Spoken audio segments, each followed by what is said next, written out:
আমরা বিজ্ঞ আদালতে বলেছি যে এই শারমিন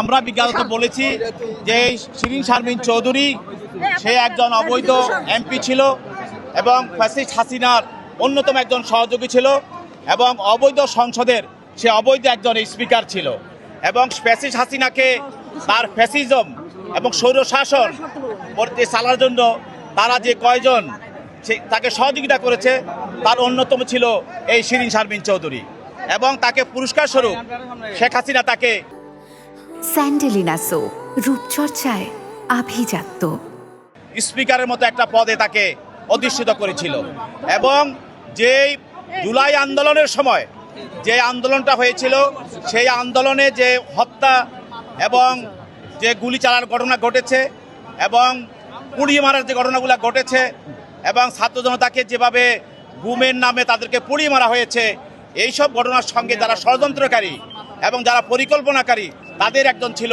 এই শিরিন শারমিন চৌধুরী। অতএব আমরা যে এই মামলায় তদন্তকারী কর্মকর্তা তার সম্পৃক্ততা পেয়ে তাকে ইতিপূর্বে তার বিরুদ্ধে মামলাটা দায়ের করা হয়েছে। সে এজাহারনামী আসামি, তাকে গ্রেপ্তার করা হয়েছে। এখন সে যদি জামিনে মুক্তি পায় তাহলে এই মামলা তদন্ত ব্যাঘাত ঘটাবে এবং সে এই যে চলমান যে আমাদের যে ন্যায় বিচার প্রতিষ্ঠার যে একটা ব্যবস্থা সেই ব্যবস্থাকে সে ব্যাঘাত ঘটাবে। এই জন্য তাকে অন্তরীণ রাখা হোক। তো বিজ্ঞ আদালত তাদের পক্ষে তাদের আইনজীবীরা জামিন চেয়েছে এবং তারা বিভিন্ন যুক্তি তুলে ধরেছে। তারা বলেছেন যে সাংবিধানিক পদে থেকে এ ধরনের নির্দেশ দেওয়ার সুযোগ নেই।